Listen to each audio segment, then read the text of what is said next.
கடந்த 25ஆம் தேதி காலை அதிகாலையில் 3 மணி நடந்த சம்பவங்கள் வலைதளங்களிலும் செய்திகளிலும் இப்போ காண்பிக்கப்பட்டுச்சு. அது சம்பவம் சம்பந்தமாக இப்போ வழக்கு பதிவு பண்ணியிருக்கோம். காணத்தூர் காவல் நிலையத்தில் வழக்கு பதிவு பண்ணி புலன் விசாரணை மேற்கொண்டதில் அந்த சம்பவத்தில் ஈடுபட்டது ஒரு 7 பேர் அப்படின்னு தெரிய வந்தது. அந்த 7 பேரில் இப்போது 4 பேர் கைது செய்யப்பட்டிருக்காங்க. இன்னொரு 3 பேர் கைது செய்யப்பட வேண்டியது இருக்குது.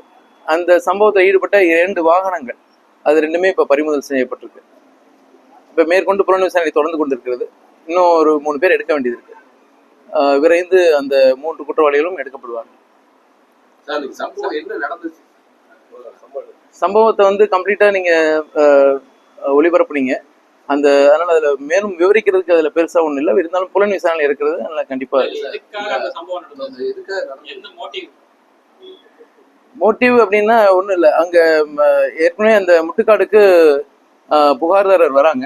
வந்துட்டு அதிகாலையில் வந்துட்டு திருப்பி அவங்க வீட்டுக்கு போறாங்க. அங்க ஒரு 2 வண்டி இருக்கிறத பாக்குறாங்க. 2 வண்டி இருக்காங்கன்னு சரின்னு கிளம்பிடுறாங்க. கிளம்பினோடனே இந்த ஒரு வண்டி அவங்களை சேஸ் பண்ணதா சொல்றாங்க.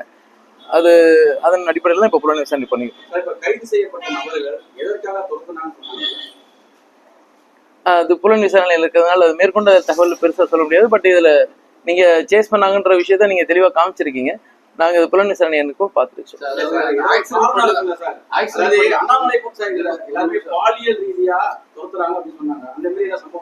இல்ல பாலியல் ரீதியா அப்படி தோர்த்துறாங்கன்னு அப்படின்னு ஒண்ணு இது வரைக்கும் புலன் விசாரணை அப்படி ஒன்றும் வரல.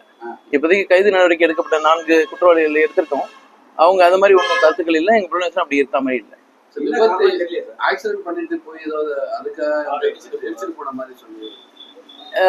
இப்ப அதை பத்தி ரொம்ப விவரமா பேசணும்னா புலன் விசாரணை கேட்டு போகும். அதனால அதுல அவங்களை கூப்பிட்டு என்கொயரி பண்ணிருக்கோமா சார்? ஆக்சிடென்ட் நடந்துச்சா இல்லையா?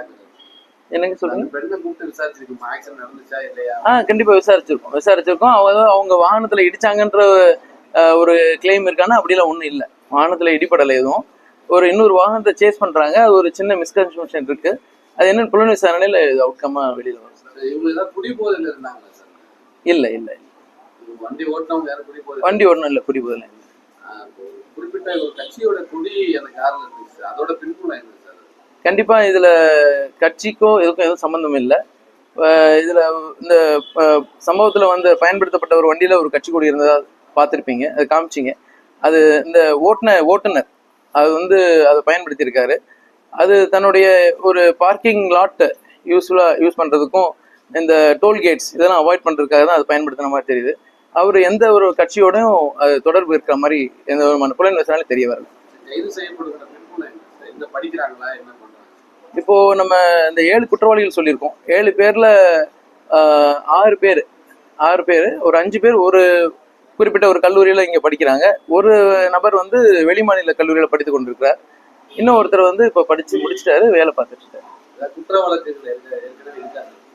இதுல ஒரு பர்டிகுலர் நபர், அதை நீங்க செய்தியில போட்டிருந்தீங்க, சந்திரன் பேர் போட்டிருந்தீங்க. அந்த நபருக்கு ஒரு ஏற்கனவே சிட்டி லிமிட்ல ஒரு 2 குற்ற வழக்குகள் இருக்கு. அது சம்பந்தமா அது புலன் விசாரணை மேற்கொண்டு இல்ல அது மாதிரி எல்லாம் எதுவும் ராபரி மோட்டிவ் அது மாதிரி எல்லாம் ஒண்ணு. இது வந்து அன்னைக்கு நைட்டு வராங்க. இந்த முட்டுக்காடு பிரிட்ஜ்ல வந்துட்டு யூ டர்ன் போட்டு போறாங்க. அது மேற்கொண்டு இதுல நடந்த சம்பவம் தான்.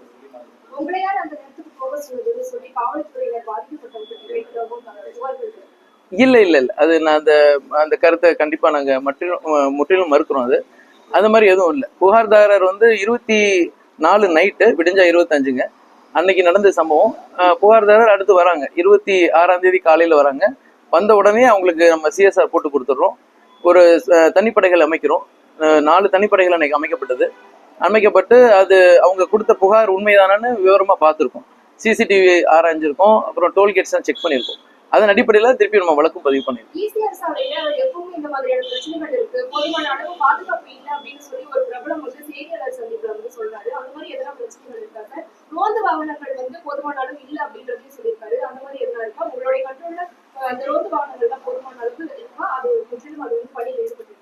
இல்ல ரோந்து வாகனத்தை பொறுத்த மட்டும் என்கிட்ட இப்ப ECR பேட்ரோலிங்க 3 பேட்ரோல் வெஹிக்கிள் இருக்கு.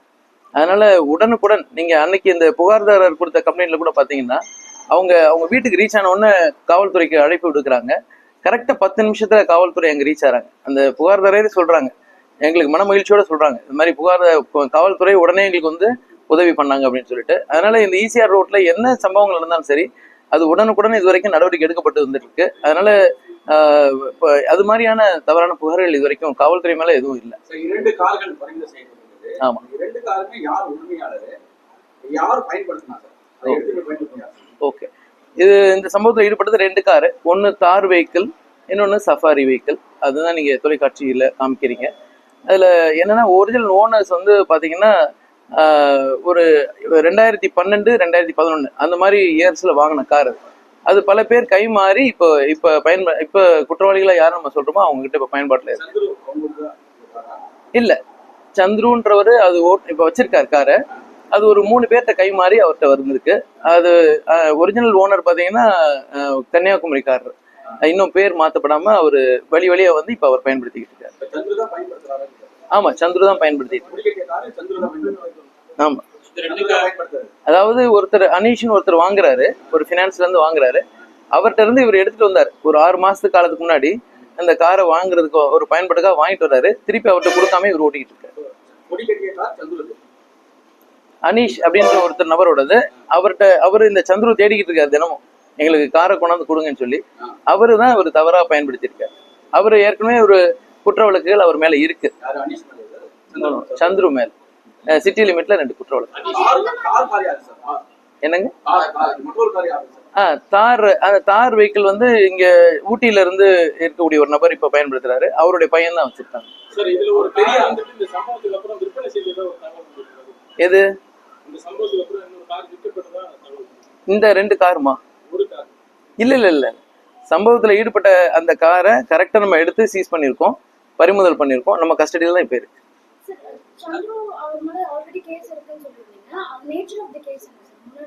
சந்துரு சிட்டி லிமிட்ல கேசஸ் இருக்குங்க. அதுல ஒண்ணு வந்து ஒரு பெருசா கேஸ்ல ஒரு கிட்னாப்பிங் கேஸ் ஒன்று இருக்கு. ஆமா, ஒரு கடத்தல் வழக்கும், இன்னொரு சீட்டிங் கேஸ் ஒன்று இருக்கு. அதுல ப்ராப்பரா அரெஸ்ட் பண்ணி அவர் ஜெயிலுக்குலாம் போயிட்டு வந்தார். சந்துரு மட்டும் எடுக்க வேண்டியது இருக்கு. இன்னும் எடுக்க வேண்டியது இல்ல, நம்ம இப்ப மேற்கொண்டு நடவடிக்கை எடுத்துட்டு இருக்கோம். சீக்கிரமா மிக விரைவில் 1-2 நாள்ல கைது பண்ணிருக்கோம். கைது ஆனது பேர் கண்டிப்பா சொல்லணுமா? அவங்க கல்லூரி மாணவர்கள்.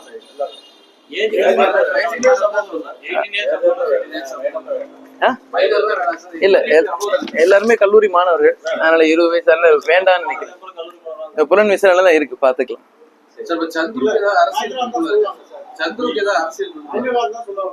இல்ல, அரசியல் பெம்பலம் ஒண்ணும் கிடையாது. அவரு எப்படிங்க? சந்துரு வந்து பெருசா வேலை இல்ல. முன்னாடி ஒரு செல்போன்ல இல்ல, அவர் வந்து முன்னாடி 2017 வாக்குலயே ஒரு படிச்சிருக்காரு, diploma in electronics and communication படிச்சிருக்காரு. அதுக்கப்புறம் ஒரு சின்ன சின்ன செல்போன் கடை வச்சு வேலை பார்த்திருக்காரு. இந்த மாதிரி சின்ன சின்ன வேலைகள் பார்த்திருக்காரு. நிரந்தரமான வேலையில இல்ல. அதான், அவருக்கு ஒரு நிரந்தரமான வேலை எதுவும் கிடையாது. அன்னைக்கு நைட்டு அவங்க எல்லாம் எப்படி கேதர் ஆறாங்க? எதுக்காக கேதர் ஆறாங்க? எப்படி ஒரு ஃப்ரெண்ட்ஸ் ஆறாங்க? இது மேல் கேட்டுட்டே இருக்கு. புலன் விசாரணை சம்பந்தமா கேளுங்க. கரெக்டா போயிட்டு வராங்க சார். என்னங்க? அவங்க வீட்டுல இருந்து கிளம்பி நைட்டு சாப்பிட்டுட்டு அப்படிங்க முட்டுக்காடுக்கு ஒரு லாங் டிரைவ் வந்துட்டு போறாங்க. வேற புகார்தாரரும் வந்து நைட்டு 2 மணிக்கு அவங்க வீட்டுல இருந்து கிளம்புறாங்க. திருப்பி ஒரு 3 நாளுக்கு அவங்க வீடு இங்கதான் பக்கத்துல இருக்கு, காரணத்தூர் லிமிட்ல. ஸோ அதனால குழந்தை அழுதுன்னு சொல்லிட்டு வீட்டுக்கு வெளியில வந்துட்டு ஜஸ்ட் ஒரு லாங் டிரைவ் போலான்னு போயிட்டு போய் வீட்டுக்கு போயிடுறாங்க. வேற ஒன்று. ஆமா, பெண்களை கடத்த முற்பட்டாரு சொன்னாங்களா கல்லூரி மாணவர்கள்? எதுக்காக சொன்னாங்க? இல்ல, அதுல அது மாதிரி தவறான கருத்துக்கள் எதுவும் பரப்ப வேணாம். அதுல வந்து முற்றிலும் சந்துக்கு ஒரு குற்ற வழக்கு பின்னணி இருக்கு, அவ்வளவுதானே தவிர இந்த சம்பவத்துக்கு வந்து போயிருக்காரு. நான் கைது நடவடிக்கை எடுத்தோம்னா அதுக்கு என்னன்னு தெரியும். இல்ல, அது மாதிரி இல்ல, ஒண்ணு இல்ல. அது மாதிரி இல்ல, ஒரு வண்டி இடிச்சிருச்சான்ற ஒரு மிஸ்கன்செப்ஷன்ல தான் அது மாதிரி பண்ணிருக்காங்க. அது மாதிரி ஒண்ணும் இல்ல. அது கொஞ்சம் புலன் விசாரணை இருக்கு, பாத்துட்டு பண்ணிருக்கோம். சரி சார். இந்த சம்பவம் நடைபெற்ற அன்று முட்டுக்காடு என்பது நம்ம காவல் நிலையத்தை தாண்டி இருக்குது. அவங்க வீடு கிட்டத்தட்ட இங்க ஒரு 7 கிலோமீட்டர் தாண்டி இருக்குது. அந்த கார் 2 காரும் தொடர்ந்து அந்த பொருட்கள் ஏன் சார் வாகன சோதனை எதுவும் இல்லையா? ஏன் அந்த கார் அந்த டைம்ல நம்ம பிடிக்க முடியல? 2வது, குடியரசு தினத்துக்கு எல்லா பகுதியிலுமே நம்ம டைட்டா செக்யூரிட்டி பண்ணியிருந்தாங்க. சென்னை சிட்டியும் சரி, புறநகர் பகுதியும் சரி. ஏன் அந்த அந்த சமயத்துல நம்மளால பிடிக்க முடியல அவங்கள? இந்த இல்ல. எப்படி நடந்துச்சு இந்த சம்பவம்? அதாவது பிடிக்க முடியலன்னு இல்லை, அன்னைக்கு நைட்டு நம்ம போலீஸ் டிப்ளாய்மெண்ட் எல்லா இடத்துலயும் இருக்கு ஒண்ணு. ரெண்டாவது வந்து பாத்தீங்கன்னா அன்னைக்கு புகார்தாரரே நீங்க விசாரிச்சீங்கன்னு சொல்லுவாங்க. அவங்க கார் வந்தோடனே ஒரு கரெக்டா ஒரு 3:10 3:15 நம்ம போலீஸ் பீட் போலீஸ் வந்து இல்ல கானாத்தூர் பிரிட்ஜில் பீட் போலீஸ் வந்து நீங்க எல்லாம் கிளம்புங்க, யாரும் இங்க இருக்க வேண்டாம்னு சொல்லி நம்ம அனுப்பிச்சு விடுறோம். அதை பார்த்துட்டு தான் புகார்தாரும் அங்கிருந்து கிளம்புறாங்க. அதனால காவல்துறை வெரி மச் நைட் ஃபுல்லா அங்க இருந்திருக்காங்க, இருந்துதான் அனுப்பிச்சு விடுறாங்க. சப்சிக்வெண்டா நடக்கக்கூடிய சின்ன இது இந்த சம்பவம் எல்லாமே ஒரு 3 நிமிஷத்துல நடந்த விஷயங்கள். இங்க இருந்து 7 கிலோமீட்டர் சேஸ் பண்ணி போறாங்க சார். நம்ம ஒரு 1/2 கிலோமீட்டர் 1 கிலோமீட்டர் 7 கிலோமீட்டர் கொடுத்த அளவுக்கு இல்ல ரொம்ப அதிகமான டீடைல்ஸ் அதுல பெருசா நம்ம போய் ரொம்ப இல்ல அதுல இல்ல நம்ம இது எல்லாமே புலன் விசாரணையில இருக்கு. அதனால ரொம்ப அதிகமா உள்ள போவேனா இருக்கிற நம்ம என்ன ஃபேக்டோ அதை கேளுங்க, நம்ம வில் டி. சம்பவம் நடைபெற 24 சொன்னீங்க. ஆமா, ஆள் அடிச்சிருக்காங்க. 26ஆம் தேதி அவங்க புகார் கொடுத்திருக்காங்க. ஆனால் அந்த வீடியோ வந்தது ஒரு காவல்துறை அதிகாரிகள் கூட இந்த வீடியோ எங்க நடந்து தெரியலன்னு சொல்லிட்டீங்க. ரெண்டாவது வழக்கும் வந்து தாமதமாக தான் பண்ணணும். ஏன் அவ்வளவு தாமதம் பண்ணி சார்? அலட்சியம் காட்டணுமா? ஏன்னா ஏற்கனவே ஒரு அண்ணா யூஸ்ல ஒரு ப்ராப்ளம் பண்ணிட்டு இருக்குது. அவ்வளவு பெரிய பிரச்சனை, சென்சிட்டிவான இஷ்யூ. ஒரு பெண்கள் வந்துட்டு இது மாதிரி எங்களுக்கு ப்ராப்ளம் வீட்டுல கொடுத்துனாங்க அப்படின்னு சொல்லி புகார் தராங்க. ஏன் நம்ம நடவடிக்கை எடுக்கல? ஏன் எப்படியாவது பதிவு பண்ணி தாமதமாச்சு? இல்ல இதுல வந்து கொஞ்சம் கூட நம்ம சைட்ல இருந்து காலதாமதம் கிடையாது. முதல் பாயிண்ட் அதை நான் தெளிவுபடுத்த விரும்புகிறேன். ஏன்னா 24 விடிஞ்சா 25 அந்த மாதிரி டேட்டை தான் அந்த அதிகாலையில் நடக்குது. 25ஆம் தேதி வரல, 26ஆம் தேதி புகார்தாரர் வராங்க காவல் நிலையத்துக்கு. வந்த உடனே நம்ம சிஎஸ்ஆர் பதிவு பண்ணிடுவோம். உடனே எந்தவித காலதாமதம் இன்றி சிஎஸ்ஆர் பதிவு பண்ணி கொடுக்குறோம். அவங்க கொடுத்ததுக்கான முதற்கட்ட விசாரணை நடத்துறோம். அவங்க சொன்னது புகார்தாரர் சொன்ன உண்மைத்தன்மையை வந்து நம்ம ஆராய்ஞ்சிட்டு அதை எப்படி பார்க்கறோம்னா சிசிடிவி தனிப்படையில் அமைச்சு இந்த ரோட்ல இருக்கக்கூடிய சிசிடிவிஸ் பார்க்குறோம், டோல்கேட் செக் பண்றோம், வெஹிக்கிள் பாயிண்ட்ஸ்ல இருக்கிறோம். இது மாதிரி எல்லா விஷயத்தை பார்த்து தீர்மானித்ததுக்கு பிறகு உடனே நம்ம வழக்கு பதிவு பண்றோம். இன்னொரு விஷயம் என்னன்னா, இது ஆக்சிடென்ட் கேஸ் அப்படின்னு சொல்லிட்டு பள்ளிக்கரணை போக்குவரத்து போராட்டத்துக்கு நம்ம மாற்றி விட்டுக்கிறோம். அதனால நம்ம அழைச்சி வர்றது ஒரு குற்றச்சாட்டு. 100% 100% அந்த மாதிரி எல்லாம் ஒண்ணும் கிடையாது. நீங்க எல்லாரும் பாத்துட்டு தான் இருக்கீங்க. காவல்துறை அவங்களோட கடமையை தெளிவா திறன்பட செஞ்சுக்கிட்டு இருக்காங்க. அன்னைக்கு அந்த வீடியோ காட்சிகள் வெளியான அன்னைக்கு நம்மளுடைய இருக்கக்கூடிய பள்ளிக்காரர்கள் இருக்கக்கூடிய போலீசார் கேட்கும்போது கூட அந்த வீடியோ காட்சி தெரியல, அப்படியா இது எங்க நடந்து தெரியல அப்படின்னு சொன்னாங்க.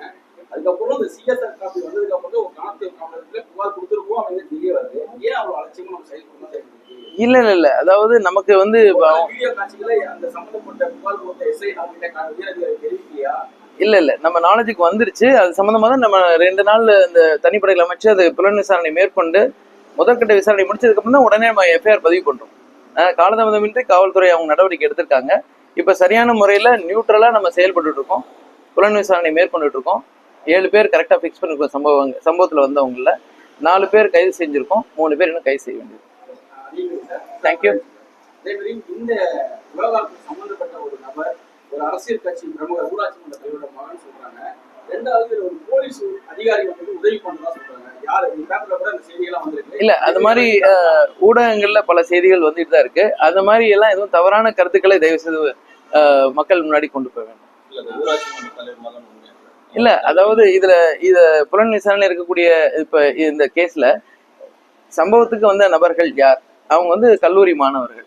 அப்பா அம்மா வேற வேற தொழிலையோ வேற ஒரு இதுல பண்ணிட்டு இருந்திருக்கலாம். நம்ம அதை பத்தி ரொம்ப பெருசா பேசுறதுக்கு இல்ல அப்படி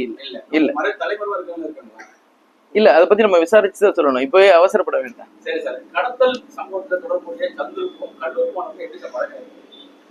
இல்ல அதுல இவங்க இல்ல இதுல ஒரு ரொம்ப டெப்தா போக வேண்டிய அவசியம் இல்லை. இருந்தாலும் நீங்க கேட்ட அந்த ஒரு கேள்வி கூட நம்ம பேசி முடிச்சிருவோம். அதுல வந்து சந்தோஷ்னு ஒருத்தர் இருக்காரு. அவரு ஏற்கனவே அவர் எக்ஸ் ஸ்டூடெண்ட், அந்த காலேஜ் ஸ்டூடெண்ட். அந்த ஸ்டூடெண்ட்னால ஒரு பழக்கம் வருது. எல்லாம் சின்ன பசங்க, அதனால பழக்கங்கள் வர்றதுக்கு வாய்ப்பு இருக்கு நிறைய. ஏற்கனவே நம்ம ஈசிஆர் ரோட்ல நம்ம பாதுகாப்பு ஏற்பாடுகள் கரெக்டா தான் வச்சிருக்கோம். இன்னமும் அதிகப்படுத்திடுவோம். முட்டுக்காட்டுல வந்து இன்னும் எக்ஸ்ட்ரா கேமராஸ் போடுறதா முடிவு பண்ணியிருக்கோம். அதனால கரெக்டா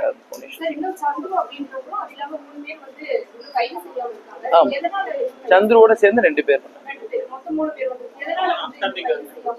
இல்ல இப்ப எல்லாருமே இப்ப நீங்க இன்னைக்கு பிரஸ்க்கு சொல்லியிருக்கோம். இன்னைக்கு இன்னொரு 1-2 நாள்ல நம்ம கண்டிப்பா அவங்களையும் எடுத்துருவோம்.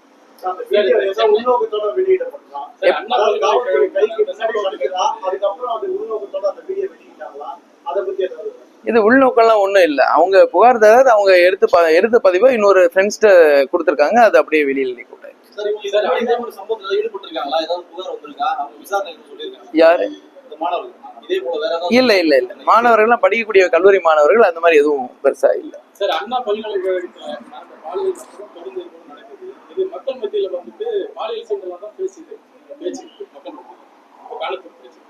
இது தொடர்ந்து கோயில்ல இதுக்கான விளக்கம் வந்துட்டு அந்த புகாருடைய சாராம்சம் வந்து காவல்துறைக்கு எதுவுமே வரவே இல்லை. அதான் இப்ப நம்ம சொல்றோமே, நீங்க ஓப்பனா கேட்டீங்க, எல்லாமே நான் ஓப்பனா சொல்லிட்டேன். அதனால அது மாதிரி தவறான இது எதுவுமே செய்திகள் இல்லை. இது முழுக்க முழுக்க அன்னைக்கு நடந்த இன்சிடென்ட் புலன் விசாரணை நடந்துட்டு இருக்கு. நியூட்ரலா நம்ம கண்டக்ட் பண்ணுவோம். காவல்துறை தன்னை கடமையை சிறப்பா செய்யும். பெரிய ஒரு விவகாரம் சார், பெண்கள் சம்பந்த விவகாரம். ஏன் ஒரு யாராவது ஒருத்தருக்கு ஒரு அதிகாரி கொடுத்தாங்கன்னாக்கா கண்டுபிடிச்சிட்டாங்க, கைது பண்ணாங்க போடலாம். அதுக்கப்புறம் கடைசி அந்த காரு வந்துட்டு நிறைய பஞ்சல் குத்தி பதிவுலாம் வச்சுதான் சொன்னாங்க. அது என்ன ஒரு வழக்கை எப்படி கண்டுபிடிச்சா சொன்னீங்களா? இல்ல இல்ல, எப்படி கண்டுபிடிச்சாங்க? அதாவது காவல்துறை வழக்கு பதிவு செய்ததுக்கு அப்புறமா குற்றவாளியை கைது செய்து அவங்ககிட்ட இருந்து வாகனங்களை பறிமுதல் செய்யணும். இதுல வந்து எந்த விதமான உள்நோக்கமும் எதுவும் கிடையாது. புலன் விசாரணை இருக்கக்கூடிய வெஹிக்கிள்ஸை வந்து நம்ம கோர்ட்டுக்கு ஆஜர்படுத்த போறோம், நம்பர் வாங்க போறோம். அதுல நீங்க சொல்ற மாதிரி அது மாதிரி கருத்துக்கள் எதுவும் இல்லை. காரை எப்படி கண்டுபிடிச்சோம், நம்ம குற்றவாளி எப்படி கண்டுபிடிச்சோம், கஷ்டப்பட்டு கண்டுபிடிச்சிருக்கீங்க, எப்படி கண்டுபிடிச்சீங்க? இல்ல, அதான் அதுல தனிப்படைகள் அமைச்சிருக்கோம், 6 டீம் ஃபார்ம் பண்ணிருக்கோம். வேற வேற இடத்துல இருந்தாங்க, யாரும் இங்க சென்னை உட்பட்டு பக்கத்துல இல்ல. இருந்தாலும் வேற வேற இடத்துல இருந்து நம்ம கொஞ்சம் ஒர்க் அவுட் பண்ணி தான் பிடிச்சிருக்கோம். இந்த காரை மறைக்கிறதுக்கு மஞ்சள் பண்ணாங்க, பழுதாக்குனாங்க, ஒரு இடத்துல கிடங்குல போட்டு வச்சிருந்தாங்க அப்படிலாம் சொல்றாங்க. அது உண்மையா? எப்படி இல்ல, அதை பத்தி நம்ம ரொம்ப பேசினோம்னா அது இது ஒரு கதை சொல்ற மாதிரி இருக்கும். வேண்டாம். இல்ல, கண்டுபிடிச்சிருக்கோம், ஒரு இடத்துல இருந்துச்சு, நாங்க எடுத்துட்டு வந்தோம். கல்லூரி மாணவர்களுக்கு என்ன நோக்கத்துக்காக அவங்க இந்த மாதிரி மோட்டிவ், என்ன மோட்டிவ் சார்? இவங்களை டார்கெட் பண்றதுக்கு என்ன மோட்டிவ்? இதனுடைய பேஸ் ஏதாவது ஒண்ணு இருக்கணும் இல்லையா? எதுவுமே இல்லாம சம்பந்தம் இல்லாத 2 பேரை வந்து இவங்க டார்கெட் பண்றதுக்கு அவசியம் இல்லை. அதனால என்ன ரீசன், அது பேஸ் ஏதாவது விசாரிச்சிருக்கீங்களா?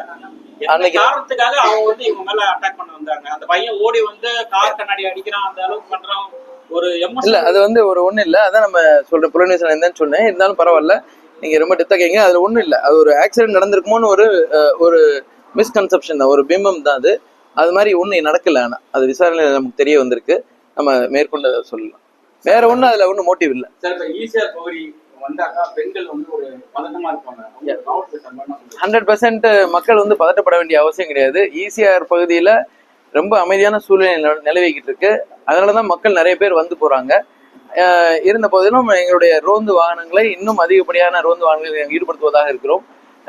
மேற்கொண்டு இந்த முட்டுக்காடு பிரிட்ஜ் பக்கத்துல இன்னும் 2 கேமராஸ் அடிஷனலா போட்டதாகவும் இருக்கும். தேங்க்யூ.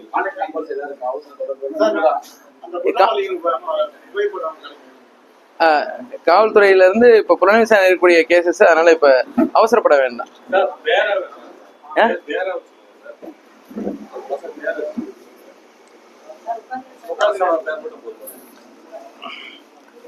பேர் வந்து ஒன்னு சந்தோஷ், தமிழ்குமரன், அஸ்வின், விஸ்வேஸ்வர். 4 பேர் மட்டும். அஸ்வின், விஸ்வேஸ்வர். இல்ல, அதோட போதுமானது. எல்லாம் கல்லூரி மாணவர்கள். விஸ்வேஸ்வர்.